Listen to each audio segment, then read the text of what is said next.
the night. Bow, bow, bow, bow, bow. Street light people living just to find emotion hiding somewhere in the night. Hello everybody, welcome to another Monday mini medicine card readings. I am Patrick, your friendly neighborhood shaman, and we are going to do some card readings. So, hi Tammy. So the way this works for anyone who is new, the first 6 people that come on and say yes get a 1 card reading. Hi Kit Kat, come on. Kira's going to join us.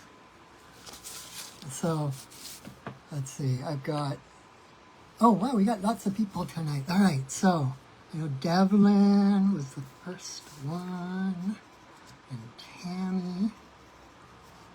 Let me see who else.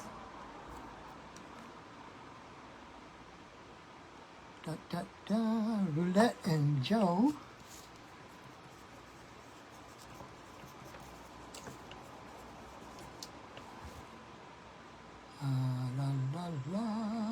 Anna and Brittany. I think that's 6. Awesome. Okay. 1, 2, 3, 4, 5, 6.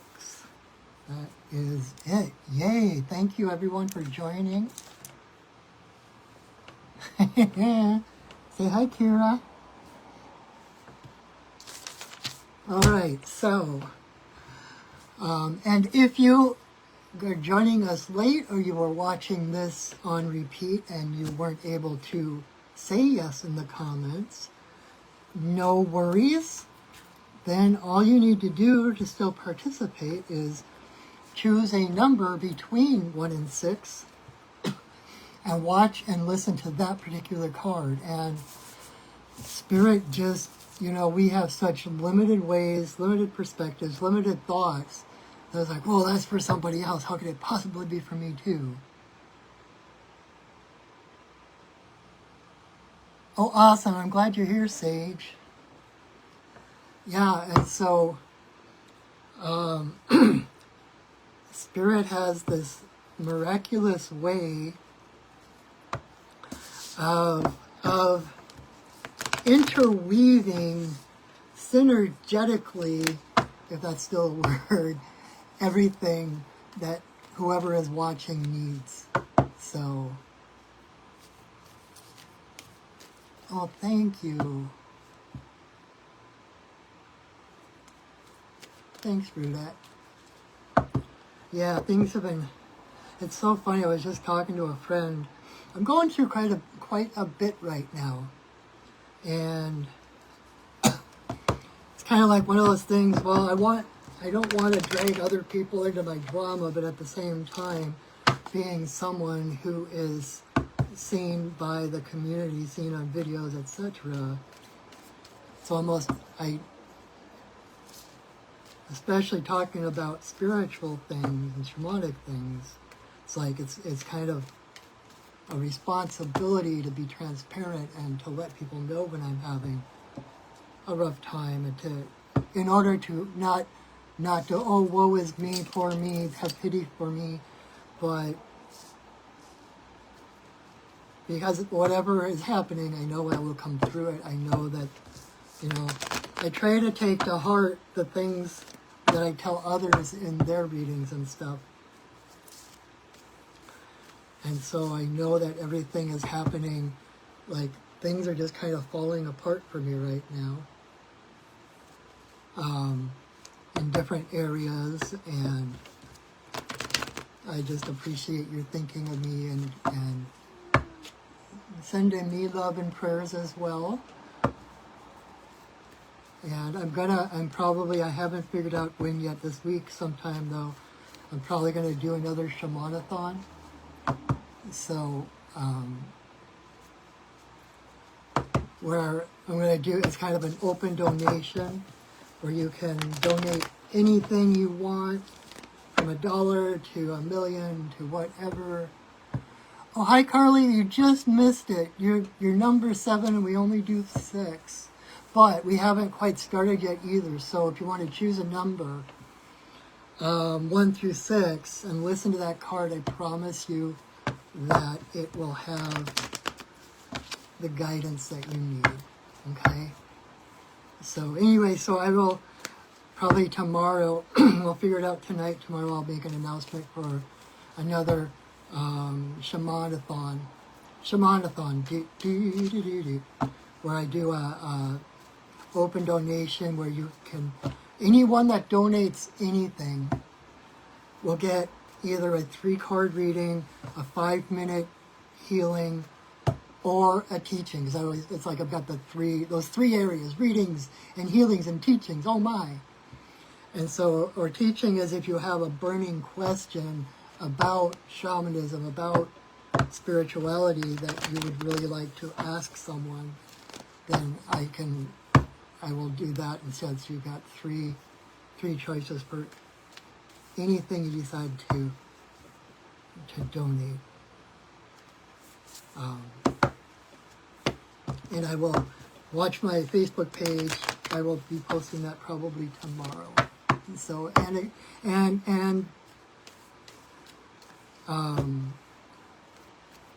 you to everyone who has contributed in the past. Thank you in advance for your generosity in supporting your friendly neighborhood shaman.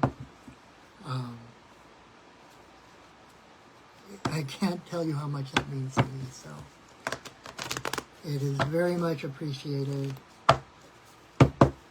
And all right, card number 1. So Devlin. Let's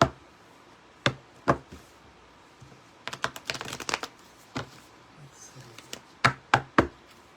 Card number 1.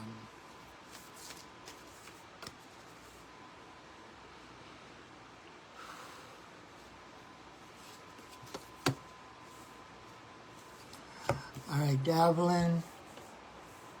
Card number 1 is Hawk in reverse.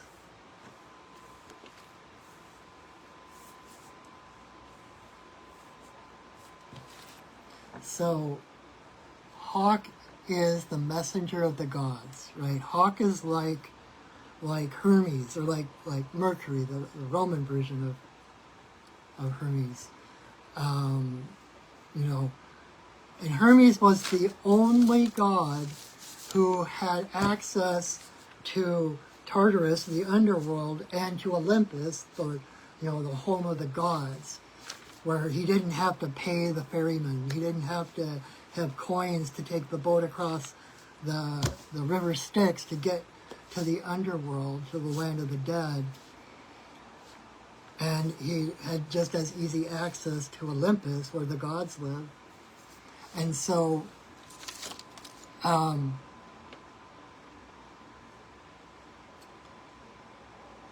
in reverse is kind of I know you're in new circumstances. I know that kind of new beginnings, not necessarily brand new, but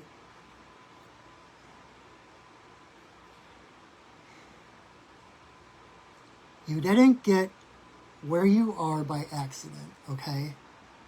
Whether it was your own efforts combined with the efforts of spirit guides, ancestors, your own higher spirit, whatever you want to call it, you are where you are, and you can trust the powers and the forces that got you to where you are now to continue to support you and carry you forward, as Hawk, as the, to take off, to soar, to find your wings. Right now, you might feel a little bit grounded, unsure of yourself, because everything is new. You're on in kind of like 3D, like two-dimensional reality, where you're on the ground, so all you can see is what's in front of you, right? trust your heart. Okay, that your heart is the messenger of the gods. Okay, your heart is what connects you to Creator. Your heart is also what connects you to all living things, right? So there is no one and nothing that is more important than you, that is more valuable than you, that is more powerful than you. And so when your heart tells you to do something, when your heart guides you towards something, you can trust it. That's what got you where you are now, okay? And it's going to keep, why would it stop, right?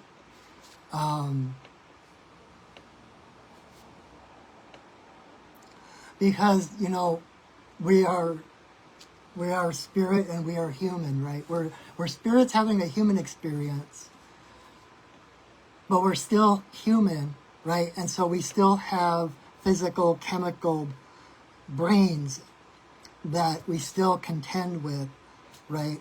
And so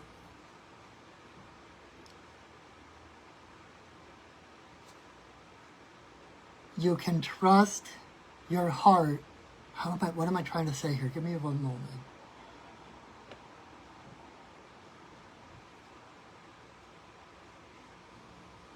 Your brain, even though it is trying to protect you, that it's trying to save you, because the brain is designed to separate. The brain is designed to see differences, to categorize, right? That's just to help you navigate three-dimensional reality. Your heart is what allows you to know your oneness and your connection with all things, right? And so your heart will tell you to do something. Your brain is what helps you figure out how to navigate to get there. So always trust your heart. Your heart, like I said, your heart is what connects you to Creator. So your heart is what right now gives you that perspective of hawks soaring above. Just look down and see the rabbit, see your prey, see what nourishes you. And then, you know, so like when you're feeling your heart, when your heart says to do something, that's your heart flying up there like a hawk, giving you the perspective. The hawk has the perspective to tell you which direction to go. And so you can trust your heart over logic. Don't try to think your way there. Don't try to logic your way there. Feel your way there, okay?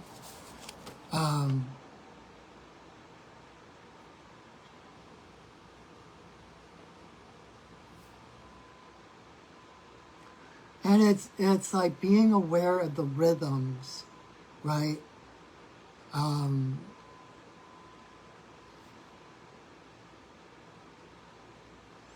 Sometimes hawk is on the ground, sometimes hawk is in the sky, sometimes hawk is on the ground. It doesn't matter where your awareness is, because you still encompass that whole spectrum from physical to spirit. And so more than trying to figure things out or trying to know what the answers are,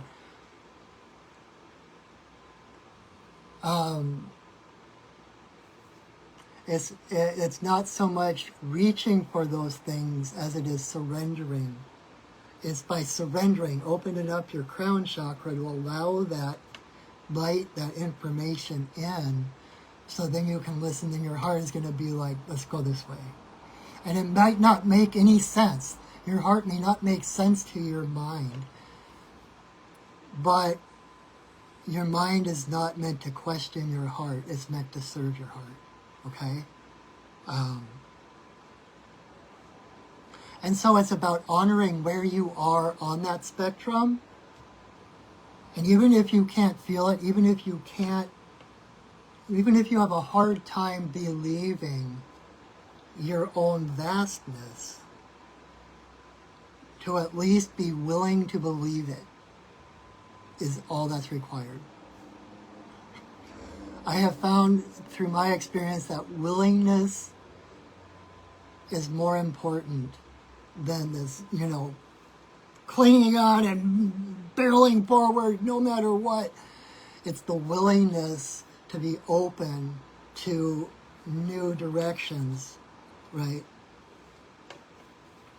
And that's why things can seem kind of scary at first. That's why things, we start to feel like we're in the dark. We have to figure things out. I don't know where I am, because our brain can only judge by what it has already experienced. And that's how your brain tries to protect you, to save you. It's like, oh, this looks the same as that thing back 5 years ago. You better watch out, But if your heart is saying it's okay, then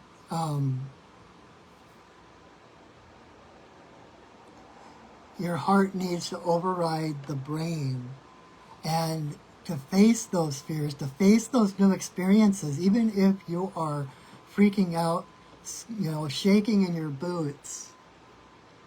If your heart tells you to move forward, you move forward, because your mind can't distinguish between reality and illusion. Okay? It's like the things that they say about like meditation, like when you meditate or when you have dreams, etc., your body can't tell the difference between something that is vividly imagined and something that is physically real. And so if you are vividly imagining the worst case scenario or thinking, I can't do this, I don't have the strength for this, it's a self-fulfilling prophecy, because your mind takes that as solid fact. One thing that I learned how to do, that I still do to this day, is when I have a fear pop up, I try to see it as a two-dimensional cardboard cutout that I can just push over and plop. It looks like it wants to bite my head off. It's like I think about paper tigers, right? It's like they look real. They look like they can tear your head off, but they're made out of paper. They have no strength. They have no power behind them. It's all illusion. It's all smoke and mirrors, right? And that's what gets us the most in this world, I think, is that illusion of smoke and mirrors. We're raised in a society where certain things are taken as fact, where certain myths are taken as literal, and we don't question them. And our mind says, okay, this is what I've always been taught. So obviously this is real. This thing in front of me is going to kill me if I challenge it. If your heart says to keep walking forward, you keep walking forward. Because your mind will say it's real, but your heart knows the difference between reality and illusion. And you will find yourself on the other side of that going, how could I have ever been afraid of that?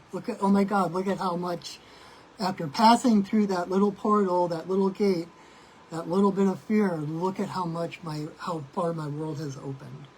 Because I had the perseverance and the courage to trust, right? Courage means of the heart. And courage cannot exist without fear. Fear is the seed of courage. And so, and don't get me wrong, this isn't a yes or no, like, duality, like you choose either this or that. This is a process, this is learning, right?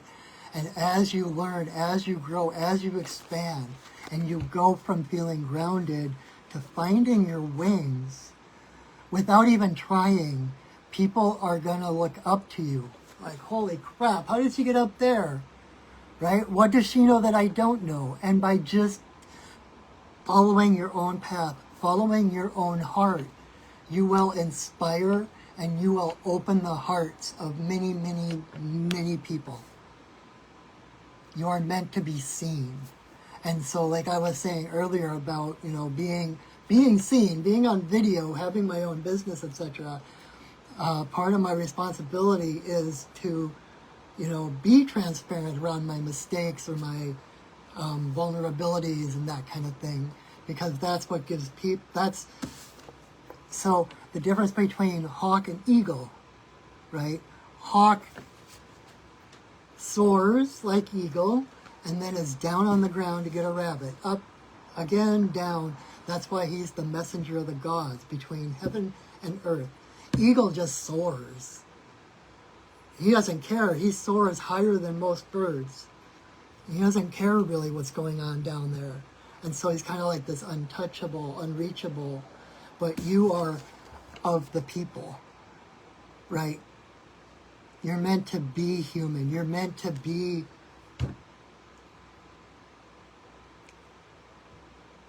relatable. I was trying my best to think of a different word from normal, because that's not what it is. But to be relatable and to be, you know, someone who lives, you know, humbly, or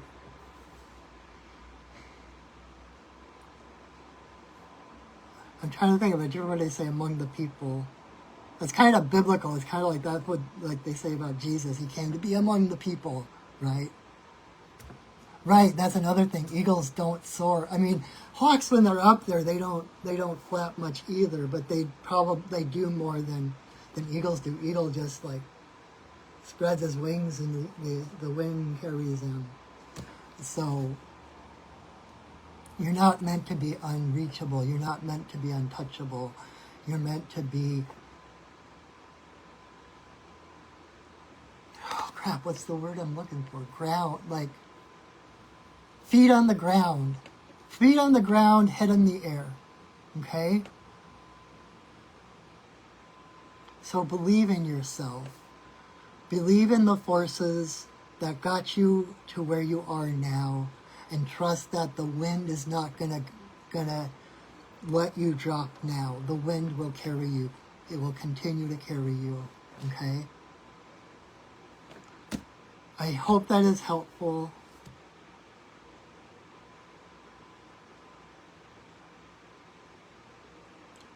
Okay. I thought I was done, but Hawk said no. Hawk also wanted me to mention the whole idea that of sovereignty, of being an apex predator, that you have dominion over who gets to live in your world and who doesn't.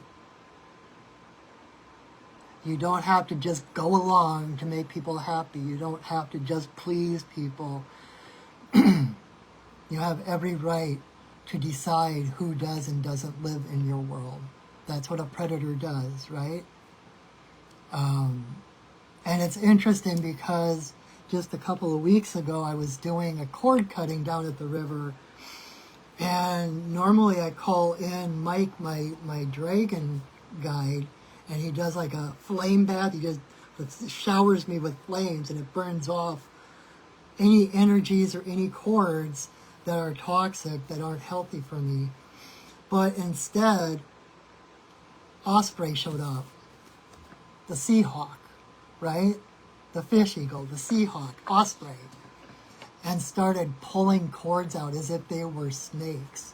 He would like dig his head like into my chakras or into my body, and he would pull out snakes, these cords that were connecting me to people or to places or things or situations or beliefs that were no longer serving me.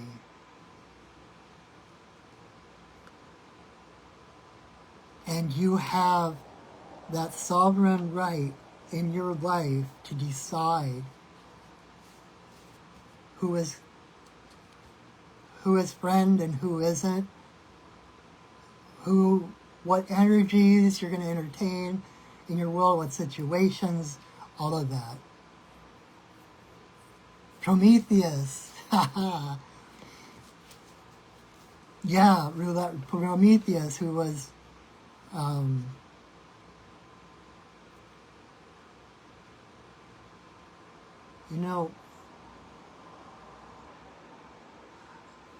more than hawk. I always think of raven, as kind of the American Prometheus,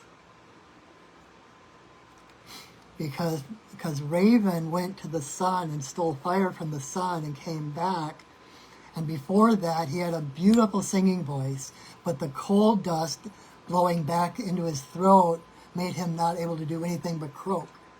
And his he used to be pure white, but because of carrying the coal, all that soot came back and colored his feathers black. So like Prometheus, who brought humanity fire and healing, the gods punished him by having a vulture, some stories say a vulture, some people say an eagle, that would continually eat his liver while he is alive. They chained him down to a rock, and this eagle or vulture would come and eat his liver every day, and then it would grow back. And then, so it's kind of like the sacrifice, but that was really a big tangent.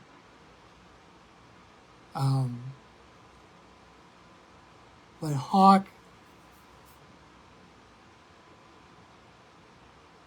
Hawk is pretty much, just like Hermes, like Mercury. You can go anywhere you want to. No, it's okay for that. It's okay. I love that you brought that up because I love mythology and stuff. Don't apologize. Everything is unfolding. Maybe someone needed to hear that story. Someone who chose number one, but Hawk wasn't really fulfilling their question. Maybe they needed to hear the story of Raven and of Prometheus and the sacrifice that they gave in order to bring fire, to bring light to humanity. But for you, Davlin, it's like there's no asking permission, and your mom's probably going to hate that I'm telling you this. You can go and do anything you want to. You have no restrictions, like Hermes, who can go any place, literally, without permission, without justification. Now, the thing is, the most important ingredient here is your heart, okay? You don't just go anywhere, do anything just because you can. You listen to your heart. Your heart is your authority. And your heart is the key to all gates. It's your heart that allows you to pass through whatever gates you need to pass through. So yes, you can go anywhere, do anything you want, but make sure that your heart is engaged and you're not just coming from the head. Okay? I hope that is helpful. Missy, where'd you put my cards? So I hope that is helpful, Davlin, and I hope everything, I know everything is going to go well for you just because of who you are. There's nothing anyone can put over on you. Even falconers, falconry, the hawks, people who have the hawks or the owls or the eagles that hunt, right? One of the things that falconers will tell you right up front, first thing, is that this is not a pet. The hawk, it's like a symbiotic relationship. That hawk in no way is tamed. That hawk, even when he's on that arm, even when he's following the directions of the falconer, that hawk is still wild. And they actually, you usually don't, unless a bird is injured or something like that, you usually don't keep them for life. It's like you go out and you catch one, and you bring it back, you train it for the falconry, and I don't know how long usually, but then eventually you have to release it back to the wild. And so don't be afraid to enter into domestic kind of things. Don't ever fear that the world is taming your heart, because that is not possible. You will always be wild. And like Mercury, like Hermes, you can go into that world and back out of it again without restriction. So keep that wildness always alive in you.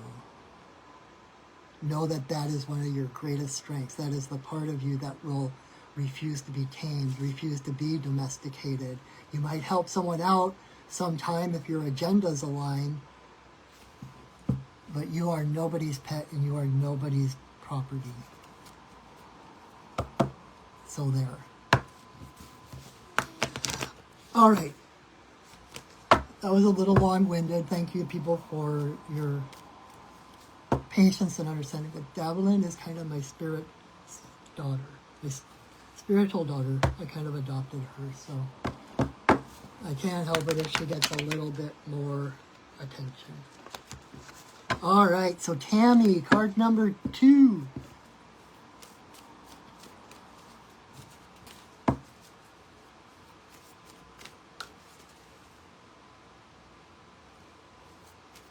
And one last thing, Davelin. There is a connection between wildness and innocence. They are not two separate, opposite things. Wildness is your innocence. Your innocence is wild. There's a song, if you've never heard it, I want you to look it up on YouTube. It's called Savage Daughter.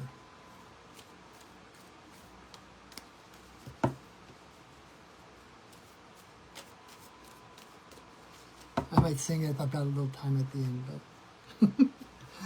for now, let's get moving on to card number 2, so I'm not keeping you guys here all evening. I am my mother's savage daughter, the one who runs barefoot, cursing sharp stones. I am my mother's savage daughter. I will not cut my hair. I will not lower my voice. There you go. Oh, I just got chills.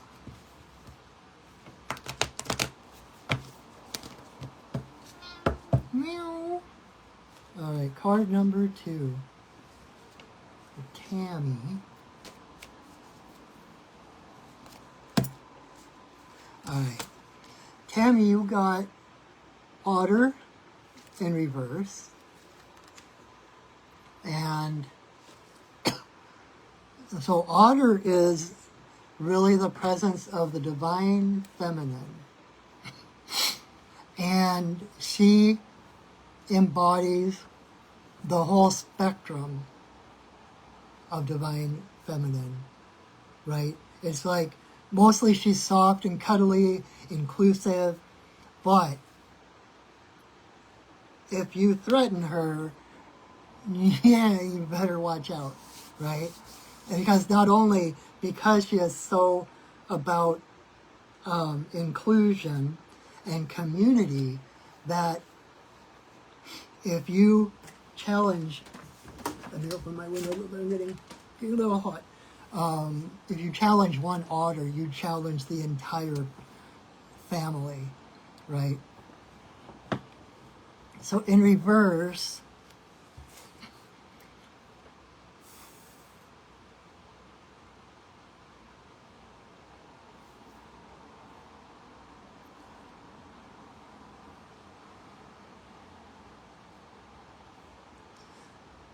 sometimes the things I say, I know that it comes across as, oh, it's so simple. You just need to play more, right? Like, boom. Oh, okay. I couldn't have figured that out myself. I'm just going to go play. And it's like, but I think there's a little element of, okay, maybe an element of seriousness that has creeped in. A little bit of kind of losing sight of the entire picture. Down in front. Down in front. The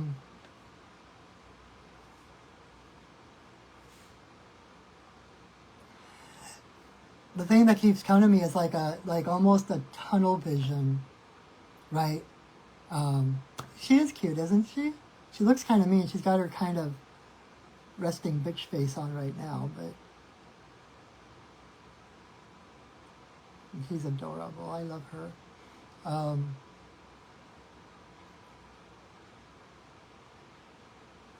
It's like not.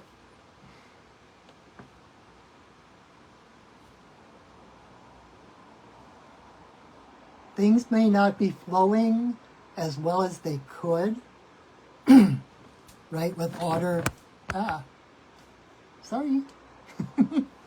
Otter is about being with the flow, going with the flow, and with the forces, with the rhythms, with the currents, to get where you need to go, to get what you need, right?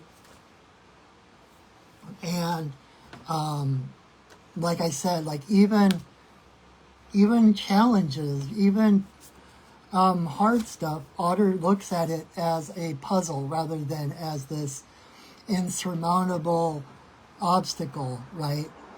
And so, like you always use the example of like the New York Times crossword, right? They don't start with the questions and figure out the answers later and then put it in the paper. They figure out the answers first. They figure out the solutions, and they build the puzzle around the solutions. Life is like that. Like John Lennon said, there are no problems, only solutions, right?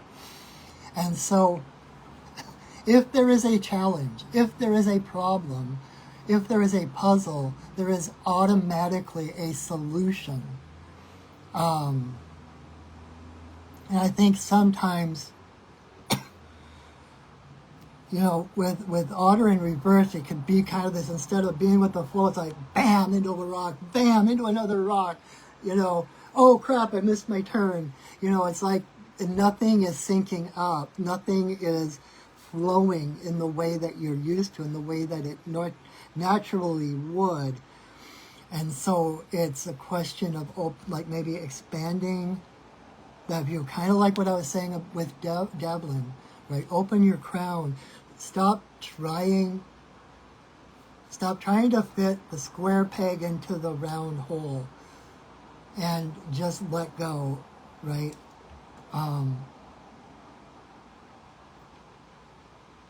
was just talking about this yesterday to someone, and it's like I was talking earlier about your brain. Your brain can only conceptualize so much. Your brain only has so much information to draw on, right? And so there will be times where the future looks dark, the future looks uncertain, because you don't have all of the information, you don't have all the data, and your mind cannot produce. Your mind is like AI. Your mind can't create something from nothing. It has to build something from what it's known, from what it's experienced. And so when that dark part comes, that uncertainty comes, that's when surrender comes in. That's when you have to let go and trust just a little bit more. Open up that crown and trust, because like Dr. Wayne Dyer said, no one knows enough to be a pessimist.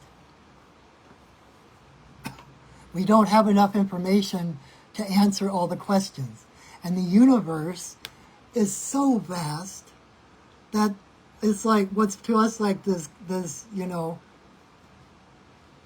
death crawl to try to figure out what to do, what's the right path, blah, blah, blah.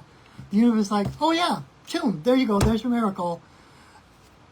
And like I said this before a while back, it's like we're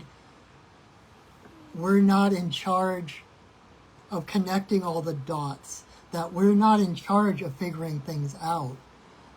You have to leave room for the miracles. Like I've talked about seeing the author Mercedes Lackey talk at the library one year, and she was like, when she writes a book, she knows how it starts. She knows pretty much where it's going. And so she builds the plot, right, in both directions. And there's always places where the past and the future don't quite sync up yet. And what she does then is she just writes down on her notes or whatever, miracle happens here.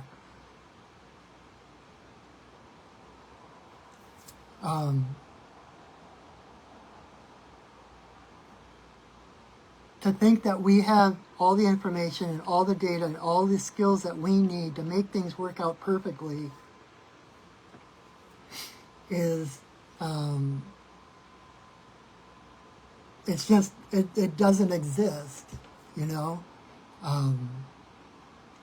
And so if you're banging against the walls, if the river is taking you against the rocks or whatever you can do to bring in easement, to bring in surrender, right? Like a friend of mine a while back said how she had it was kind of a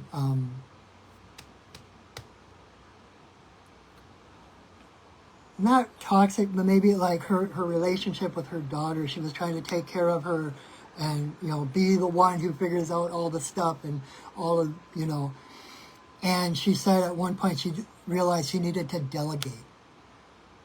And she would be like, okay, universe, I give you the reins. I delegate to you her well-being. And you can do that with whatever is going on in your life. It's like, I don't know the solution to this. This is making me crazy. And I'm feeling hopeless. I'm feeling desperate. You know, Creator, Spirit, whoever, I release the reins. Jesus, take the wheel, right? Because I can't figure it out myself. I don't have enough perspective, enough vision to know how this is going to work.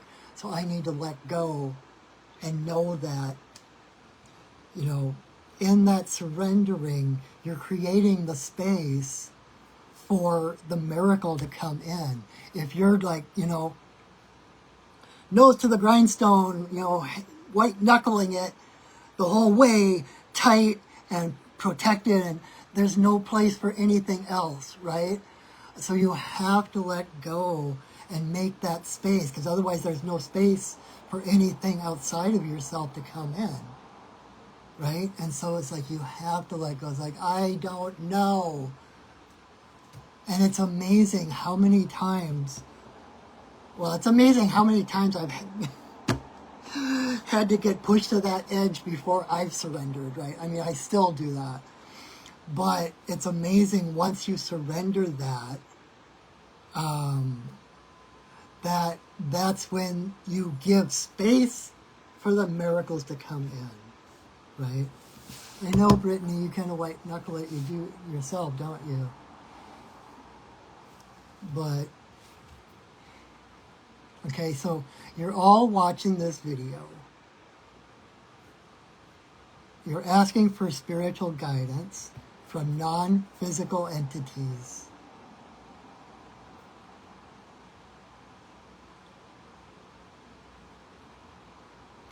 You know, it's like everything is there. It's just a need to connect the dots to say, oh, yeah, I'm getting guidance from these non-corporeal beings, right? And like I was telling someone yesterday, it's like we have ancestors, right? We have people, loved ones who have, you know, dearly departed. And so they're like the hawk or the eagle. They can see the bigger perspective. Like I was saying to Davlin, your heart can see from that perspective. It might not translate into your brain, but your heart knows. You know, you've got spirit guides, you've got ancestors looking out for you who see the whole field, not just the one two-dimensional path forward. And so you have to at some point trust that they're the ones who are going to nudge certain people onto your path, people that have the help you need or the information you need or a whole new worldview that you had never conceived of before. And so it's like, we only go so far. It's like, okay, I can ask for help, but then it's up to me to do it, right? And it's like, no, that's only part of it.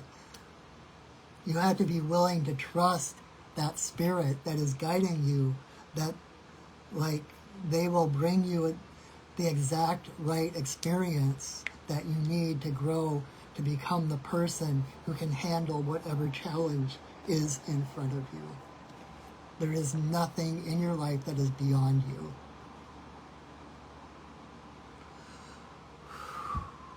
All right, so this might be a long one today. That was only card number 2. I hope that's helpful, Tammy.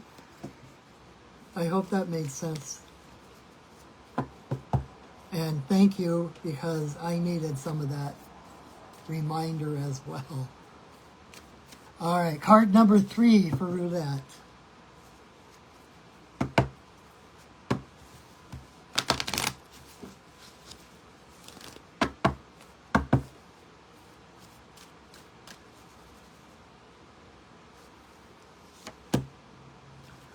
All right, roulette. You got prairie dog in reverse.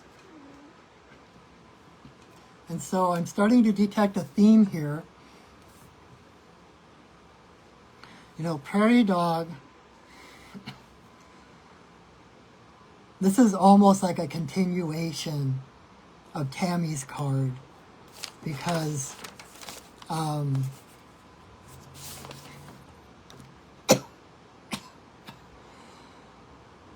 prairie dog, number 1, prairie dog is about retreat. It's about finding your own space, learning. It's so essential for empaths. Prairie dogs in their prairie dog towns always have chambers for individual prairie dogs to go and hang out by themselves, so that they to get that baseline frequency that is uniquely yours, to feel whole again, so that you can bring your whole self back into the community and be a better, more supportive member of the community, right? And so it's important for you to take that time and space to remember who you are, so that you can bring your whole self forward. The other aspect of prairie dog is that they always have specific prairie dogs on whose job it is to be the sentinel, to scan the horizon, to scan the skies for predators, for threats, right? And because they do that, the other prairie dogs can go about their business being roly-poly and playful and chasing and playing tag and everything else they do, because they're not the ones that have to be hyper-vigilant about threats. Again, your heart is what connects you to all living things. Your heart is what connects you to Creator. Your heart is your spidey senses.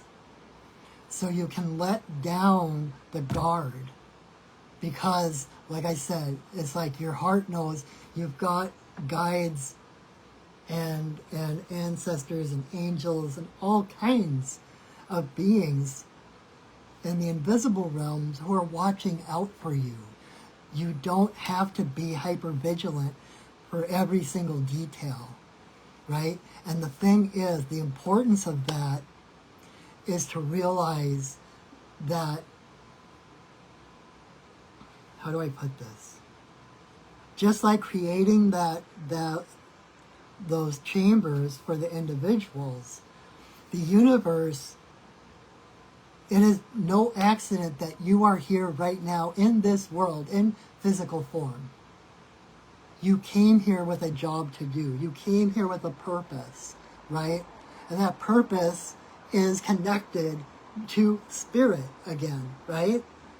And it's not that, like from being raised Catholic, it's always like, okay, well, God's mission for me is going to be something I probably won't like, and I'm going to have to sacrifice what I do like for the sake of God, but, thy will be done kind of thing, where they're in conflict.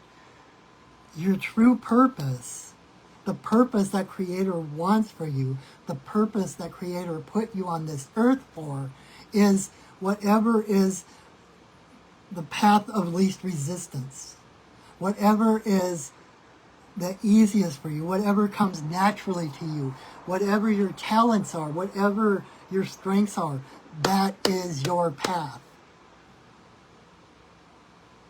That is what the universe wants for you. And so the universe is going to hold space for you. The universe is going to make sure that not only that you have all the resources you need to fulfill that path, they are going to actively hold space around you to keep things out that will keep you from doing that path. Of course, there is free will. Of course, we can decide, well, I don't want to do that, and we can invite things in ourselves that may not be the best for us. But that initial, wild, innocent, pure divinity is still who you are.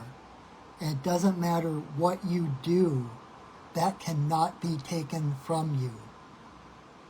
That is, it's not a quality, it's not an aspect, it's you. It's who you are. It's essential. And it's been here since before time, it will be here after time. There is nothing that can take that away from you. And that's another element of that ability to let go, because, like me, I've got dreams. I've got things that I want to do with my life. I have goals. And it's interesting to me to look, in hindsight, to look at everything leading up to this point in my life and realizing how really I was taken by the hand of Spirit, of Creator, and guided to this very place, this very point in time. And everything, there is nothing in my past. And there were challenges, they were to prove to me my strength or my courage. They were to help increase my confidence to know that I was greater than anything that I encountered. And so the universe wants you to succeed. The universe has your back. The universe is invested in your purpose. So your responsibility is just to follow that purpose, to follow your bliss, and to know that at any moment, if there is something not suited for you, if there is something threatening, you will know it, your heart will tell you, and the universe will guide you toward, like Abraham Hicks says, the universe will never guide you away from something that you need to protect yourself from. Your guidance will always guide you toward your fulfillment, toward your highest self, right? And so, for a while now, I've been doing the thing where I call in my highest vibrational, my highest vibrational timeline, right? And then just the other day, I was talking to a friend, and she was really helping me see some things differently. And she said that same phrase, but she added easy. Like, I call in my highest and easiest timeline. And I was just like, poof.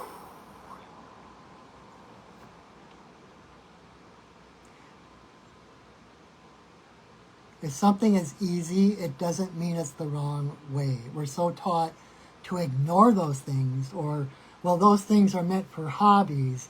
because your real work is going to be, you know, fisticuffs and whatever.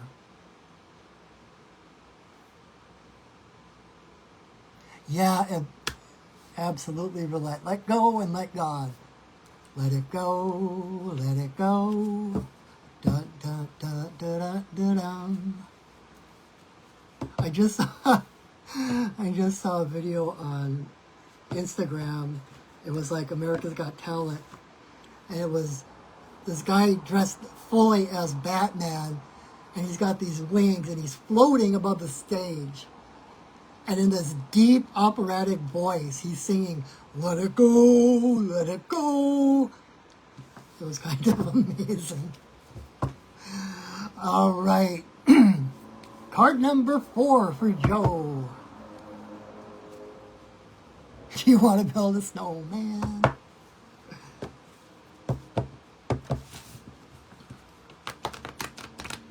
It's like everything we've been taught our whole lives is exactly opposite of what's true. And so it takes a long time to turn those things on their head, right? It's like, I know for myself,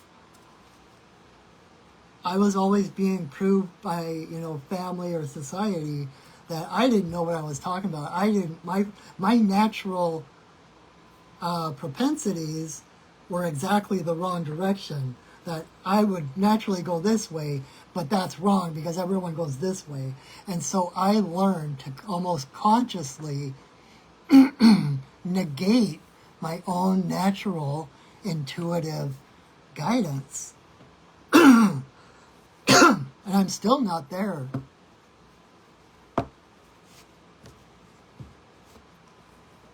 Oh, thanks for joining us. Thanks, Sage. I'm glad you could tune in for a little bit. I hope there was something there for you. Have a good conference in the morning.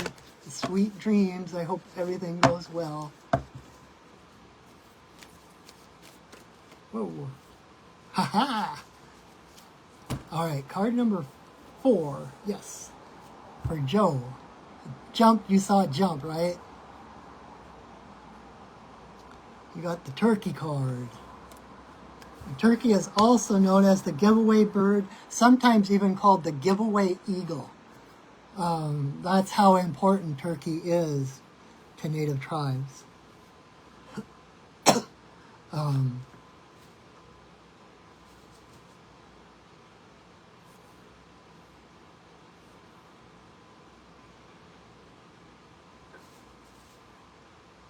So I'm trying to think of how to put this into words.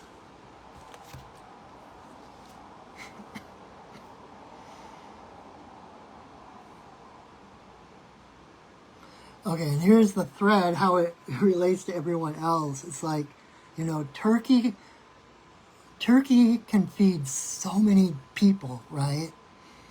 And so turkey's responsibility in the scheme of life is to be her greatest, healthiest, plumpest self possible, right? And to do that, like I was just talking about how the universe holds space for you to get everything you need, right? The native peoples used to realize and recognize how much turkey was taking care of them. And so they would reciprocate, and they would take care of turkey. They would go out of their way to make sure turkey had enough food, had enough roosting areas.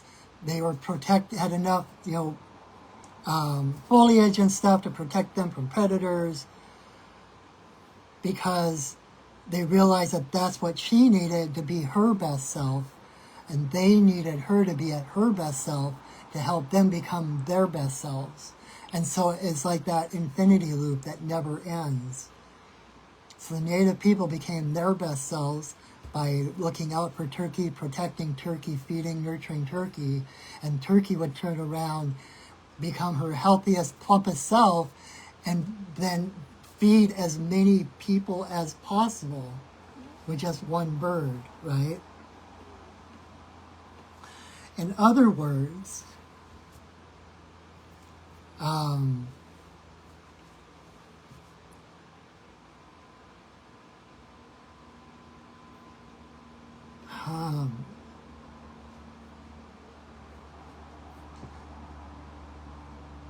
you are at the point, this is the universe's way of telling you to go ahead and to share your gifts. The universe is holding space for you. The universe is making sure you're nurtured, that you get the shelter you need, you get the rest you need, you get the food you need to become your best self, so you can become more of an influence in the physical world. Like I've told the story before about how I went on a vision quest a few years ago, and I was like the second, like nothing happened the first day, and the second day I'm like, come on guys, I'm supposed to be a shaman. Do something spiritual. Give me a sign or something. And shortly after that, this whole parade of at least a half dozen turkeys paraded past my campsite, and I just started bawling, because to me that was the sign the universe was giving. My whole focus for that quest was, is it time for me to do this, what I'm doing now, full time? Do I have the support? Do I have the space? Do I have the resources I need to do it? And Turkey's appearance said exactly that. If Turkey is here, the environment is strong enough to support her existence. The environment is healthy enough to support your existence, so that you can freely share your gifts, your talents, and hopefully improve and influence the world. So that is kind of your message right now, that things have never been more perfect right now to take that step forward. Whatever that gift is, whatever that talent, whatever it is you have to share with the world, maybe doing your singing bowls and stuff, right? It's time. I just saw a message I just saw a thing on Instagram just a little bit ago. This woman was saying how if you're not sharing your gifts, you're being selfish, because the world needs your gifts, right? And I heard that from an artist one time, and they said that if you're not sharing your gifts, that's ego. Ego isn't putting your gifts out and then say, look at me, look how great I am. Ego is the thing that's keeping you from taking that first step outside your comfort zone to give the universe what you came here to give to the universe. And for you, there is no time like the present. It's time. It's time. Again, even like I was saying for Devlin, right? It's like things may seem to be against you. There might be walls. There might be obstacles. Oh my God, I can't possibly do that. The universe begs to differ. You have everything you need to share what you have to share. You have gifts to share that will improve the universe.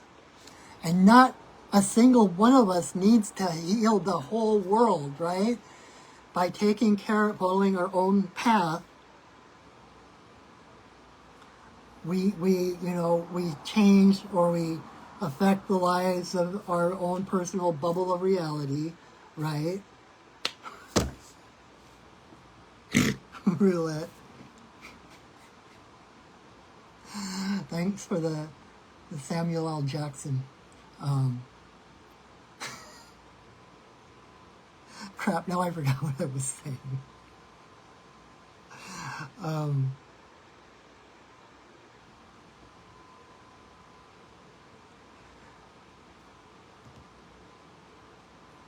Don't let your ego deprive the world of the gifts that you have.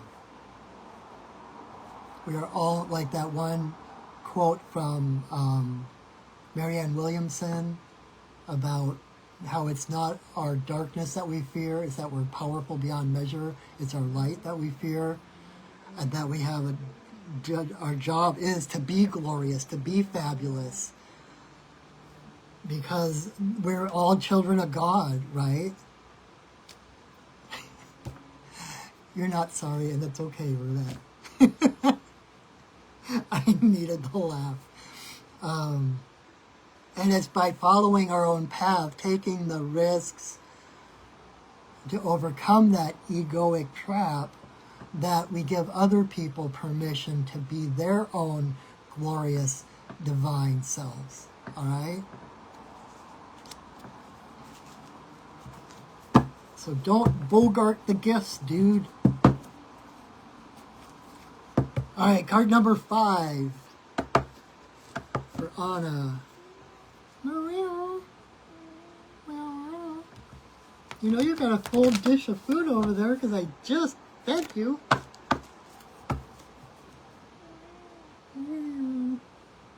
I love you.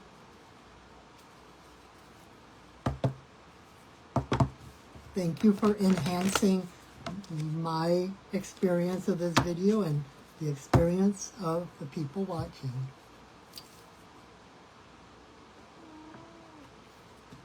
All right. Anna.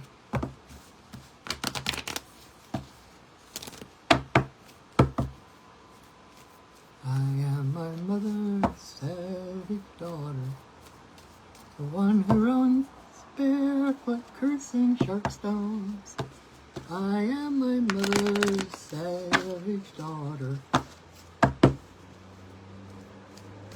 I will not cut my hair. I will not lower my voice.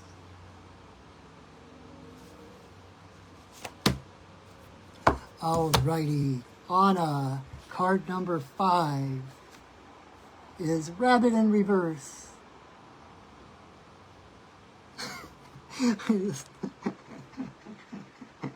In my head, I just saw this rabbit shifting gears, like, Rabbit in Reverse! Beep, beep, beep.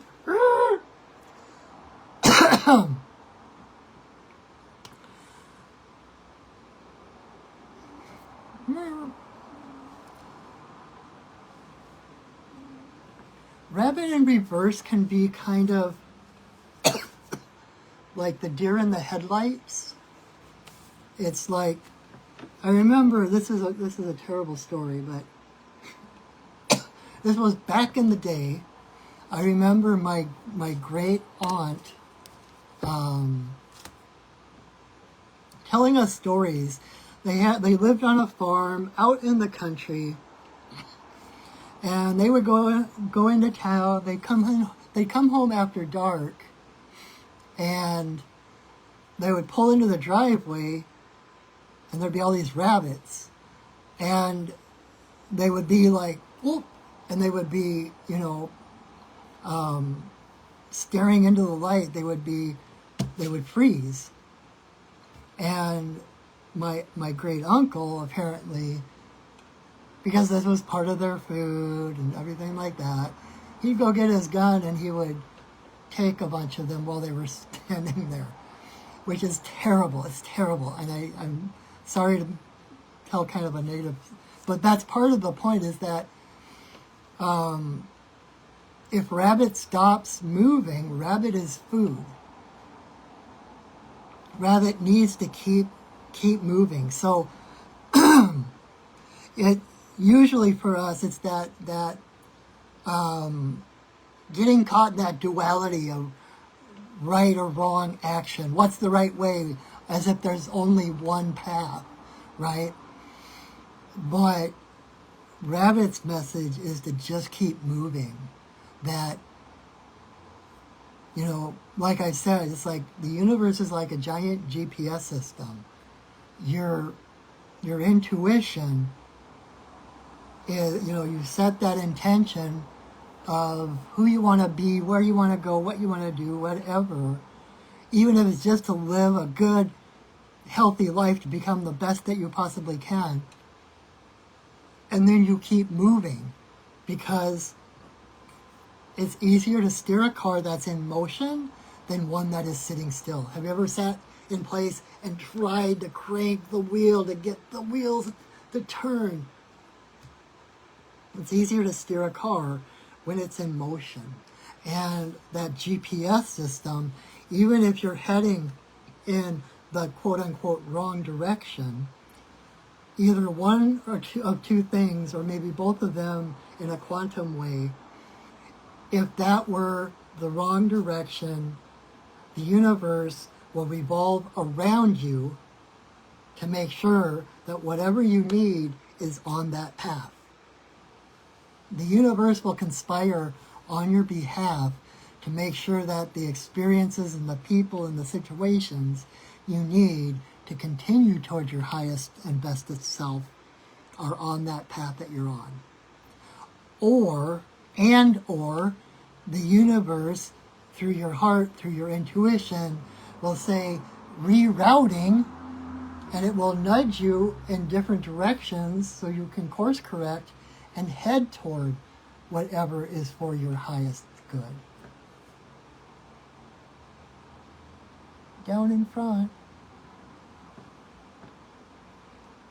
God, I love her so much. And so, keep moving. Even if you don't know what direction to go in, do something, choose a direction, or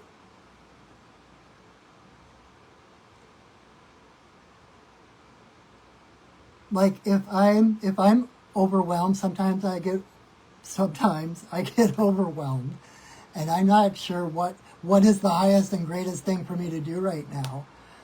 And when I'm in those places, I tend to go back to art. I'd go back to drawing or crafting, doing some beading or different projects, hands-on. I've got a whole list of projects, drum bags and beading projects, and not to mention my whole list of comic projects I have that I'm working on currently. And so if I don't know which way to go, I will pick one of those things on the list and I will just do that. Because that at least is motion forward. And the thing about that, the beauty thing about that, is usually when you're doing something like that tends to be more meditative, something you enjoy, that's how you surrender, that's how you let go, and that's making that space for the miracle to come in. All of a sudden, some new thought that you have never thought of before, some new inspiration will dawn because you had that space for it, and then you'll know better which direction to go. But just keep moving, and remember that there is no such thing as the straight and narrow. Especially for Rabbit, who runs zigzag in order to keep out of, having the predators get a lock on them. They constantly back and forth. And so, like Abraham Hicks said, there is no such thing as falling off your path. Every step you take is on your path. So even if you think you're going the wrong way, even if you think you're not progressing, you actually are. There's no getting away. It's like every step is your path. And again, like I said with Devlin, trust the forces and the powers that got you to where you are right now. honor them by continuing forward and trusting that they will continue to guide you and take care of you no matter what.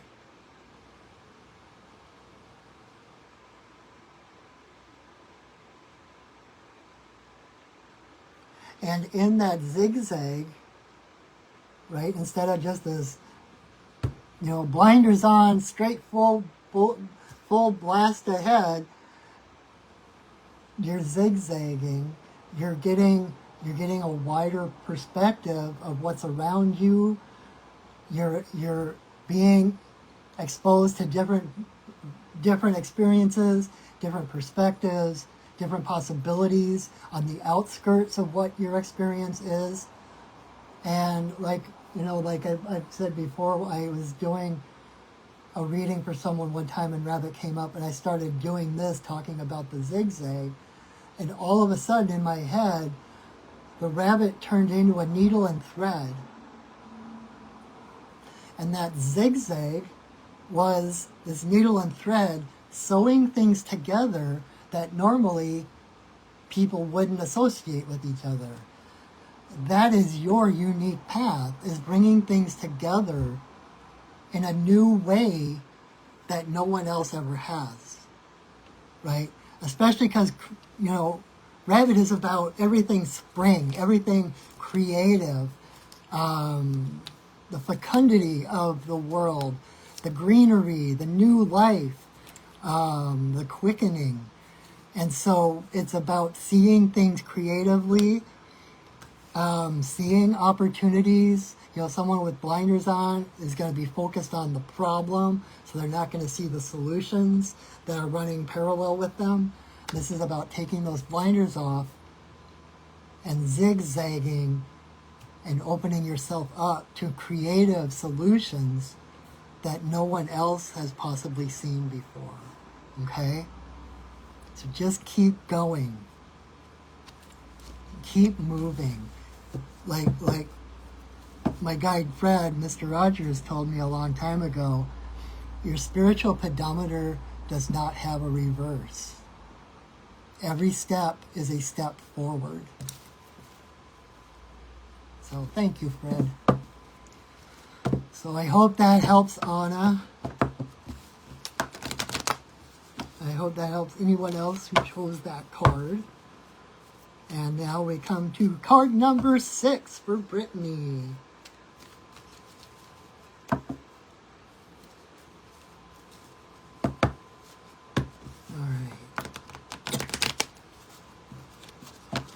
Oh my gosh. That yawn came out of nowhere.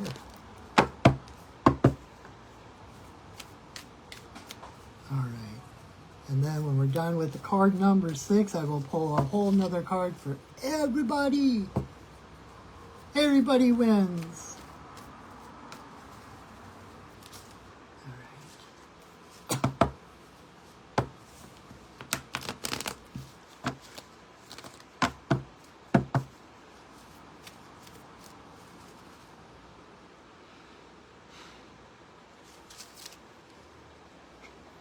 Missy here, knocking things around with your tail.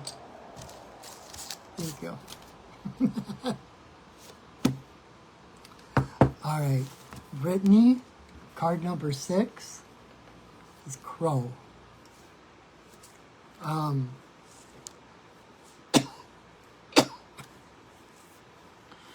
Probably the most remarkable thing about Crow is his intellect. Right? I've heard different things. I've heard Crow intelligence being equated to anywhere from a child of, between a child of 5 and a child of 8 or 9. That's how smart they are. And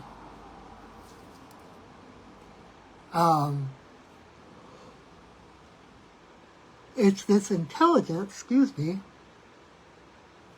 allows them to see the patterns of things, to see how things affect other things, to understand the rhythms and how, kind of Newtonian physics, like A you know, every action has an equal and opposite reaction, right? So they know, okay, if this happens here, it affects this over here, and what I want is over there. So if I can knock this one more time, I'm going to get this thing over here that I want, right? So they have complex intelligence, and they can perform complex. They can solve complex puzzles to get to an end result, because they see how things work. And I always use that example, that show I saw about crows on PBS, about the family of crows that lived in England somewhere, and they figured out the traffic light system. And when the light turned green, they would grab nuts, they would pick nuts, and they would drop them into the road, because that's when the cars would drive, and the cars would drive over the nuts and crack them open. And then they would wait until the light turned red, and they would swoop down and get all the nuts that the cars had cracked open. When the light would turn green, they would go get more nuts and drop them in the roadway. And so they know how to use tools. They know how situations affect other situations, or how situations evolve into other ones. And, you know, and it's kind of like the feeling I'm getting is that you've hit kind of, I want to say, like a threshold of recognizing the patterns around you, recognizing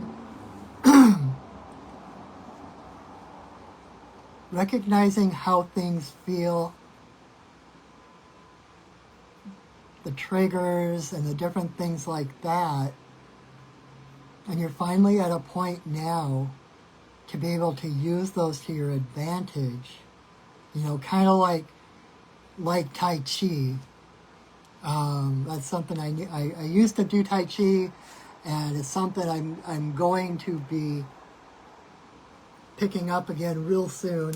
But one of the things with Tai Chi is basically, it's like wheels within wheels, and the engine of all your motion is in kind of your solar plexus, sacral area, like your hips. That is what propels everything. And so whatever comes at you, you spin, and these wheels within wheels, whether it's your arms or your feet or your legs, they divert that energy coming straight at you around you so that nothing hits you.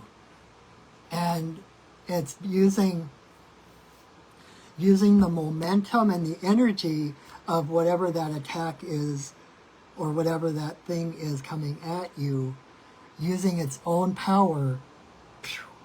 You're not challenging it.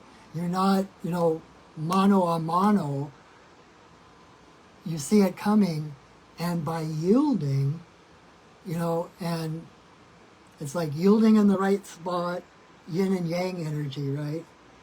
Trying to think of how to explain this to non-Tai Chi people, but it's like you're not forcing anything. Tai Chi is more about yielding, and so rather than confronting this thing coming at you head on, you see that energy coming, and you yield. Rather than pumping up and coming at it, you relax and look at this motion I'm doing. It's like if I were standing up, it's like I'd be collapsing my one leg, so I spin, which pulls my arms and hands over here to divert that energy over there, right? And so it's this release, this yielding, and the strength in that yielding. What I'm getting at is that you have enough experience now to recognize the forces coming at you so that you can metaphorically do that. It's like, oh, that's coming, let's divert that, and it comes from, again, surrendering into your highest self, calling forth your highest and easiest timeline. Calling in, another friend calls in her evolved self, like that self of the future, or like I just had class with one of my classes, and we talked about the true self, which is your full, like the realization of your full potential in this world. That exists. It's like the template that precedes you. And it's like who you would be if you had no other restrictions. And that exists, and you can call in the power of your true self. You can call in your evolved self, the self of you that exists beyond whatever these challenges are.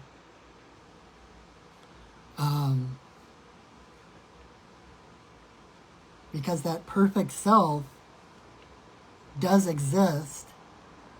It's just that we are not aware of it. And that's what all healing is. That's what all learning, growing is the remembering of that. I don't like the word perfection, but that unchanging reality of divinity that cannot be challenged, that cannot be taken away. And like with the picture here, like with Crow looking at his reflection in the puddle, right? It's like they're both black. If it were reversed, it'd be like, oh God, which one is really me? Which one is the real me? Which one's the reflection? Which one is the shadow? This is validation to you that you have done the shadow work, that you can recognize what is shadow and what is real, what is actually part of you and what is a projection. And not only that, because you have that experience, that wisdom, you can apply it to energies coming at you, energies around you, to know what's real, to know what isn't real, and to be able to see through the smoke and the mirrors. People can't actually steal your power. People can't actually take away your power. They can only convince you. And like who was it, Eleanor Roosevelt, that said something about no one can make you feel inadequate without your permission. And that's and don't get me wrong. I'm not saying it's an easy path. I'm not saying, oh yeah, just like flicking a light switch. Enlightenment, spiritual path, growth, etc., is not an easy path. So don't take me wrong to say, put yourself down for, well, why haven't I figured it out yet then? Again, it's the willingness to believe there is something more than what you are experiencing, than what you see. The willingness to believe that there's more in the universe than what you can understand, to know that there are solutions there that you may not have thought of, right?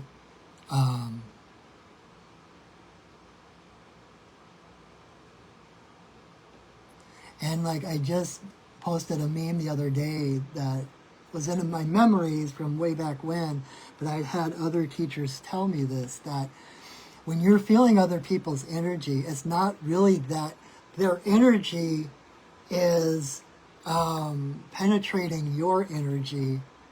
It's that something in your energy is resonating with that energy, which is why you feel it. But when you're feeling it, that is actually your own energy, so you have every power to change it, to shift it, to transmute it. And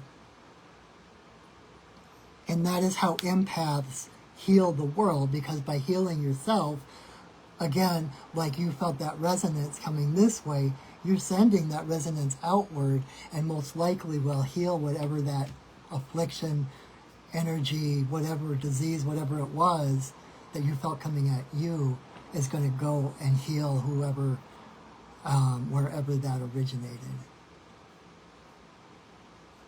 So you are sovereign.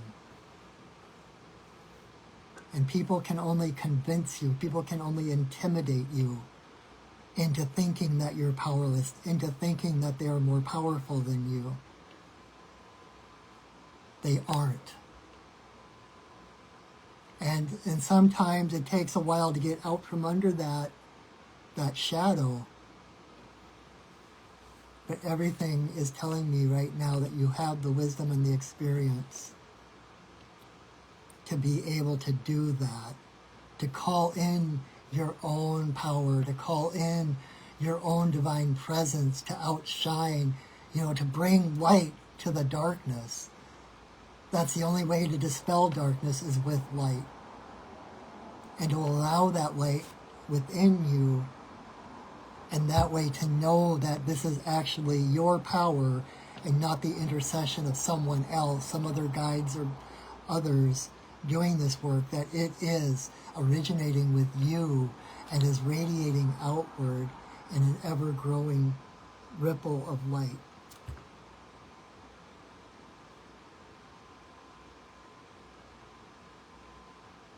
It's like you're graduating. You're on the threshold.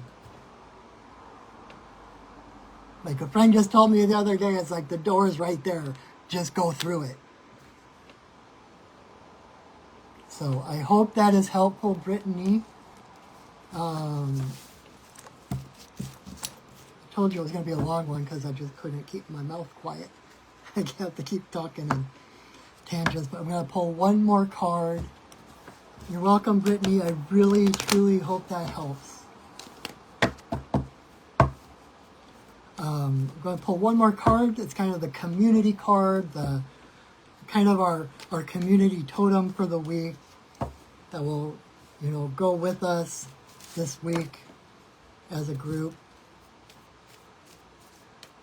and help us with everything we're going through as a community. And while I'm shuffling, I just wanted to remind you to please share this video. Share it to your own page, or what are you doing, Missy? Share it to, she's eating plastic and I need to make sure her bowl is full. Share it to your own page. You can tag people in the comments and share it wherever you think someone might benefit. And when we're done, I am going to share this to my Facebook page, of course.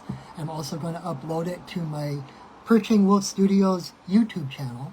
And so check that out. Please subscribe and like my videos, because that apparently gets me up in the algorithms to make it more visible for other people to find it. And there's over there's like 5-ish years of these videos, and videos of ceremonies and other things. So take a gander, and if you need some guidance, pull up one of these videos from the Monday night mini medicine card readings and choose a number and see what your guidance is. I've also got ceremonies, pipe ceremonies, etc. if you need like a moment of serenity, of connection, of someone holding space for you so you can let down your guard and connect to spirit. And that is every Wednesday night that I do the pipe ceremony, so you can find me right here at 7 o'clock on Wednesday evenings. And we do the sacred pipe ceremony to give you the opportunity to shut off the outside world and to connect inwardly and to send our prayers and intentions to spirit in the most profound ceremony that I know of. And what else? Oh, and I said at the beginning, and I better say it now because a lot of people came on. Sometime this week, I am probably going to be doing another one of my shamanathons. My shamanathon, shamanathon, which is an open donation video similar to this, a little more loose, I guess, informal, but I will be, for anyone who donates to my PayPal or Venmo, which I actually have pinned to the top of the comments, if you wish to reciprocate, support your friendly neighborhood shaman, I gratefully accept anything you wish to give. And on this other one, it's similar to this, but you can, anyone that pays anything, it's open donation, meaning you can pay $1, $100, $1,000, whatever you wish to give, and anyone who pays anything gets the choice of either a 3-card reading, a 5-minute healing, or a teaching, which in other words is if you've got some burning question about shamanism or spirituality, you can ask that and I will do my best to answer it. If I need to, I can do a shamanic journey and talk to my guides to get an answer for you. So I don't know yet when that will be, probably Thursday or Friday, I'm not sure yet. And probably during the day, but I'm going through some rough times myself. I'm going through my own initiation and rite of passage. So things are kind of falling apart at the moment. And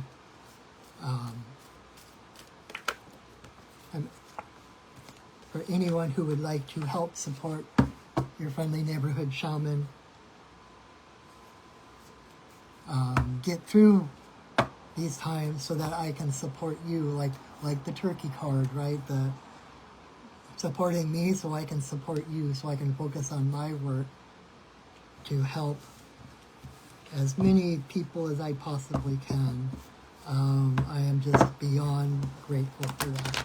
So stay tuned to my Facebook page. I will put that event up probably tomorrow. And thank you again in advance for anyone who does that. And thank you for everyone who has continued to support me, either by watching and sharing my videos or by actually financially donating. It means the world to me. It helps me stay on focus. And I love nothing more than serving my community. This is the work I live for. I can't imagine doing anything else at this point. And so I want to keep doing it. I love my job. So anyway, I think that is it for the moment. So let's see what totem animal is accompanying us on this week.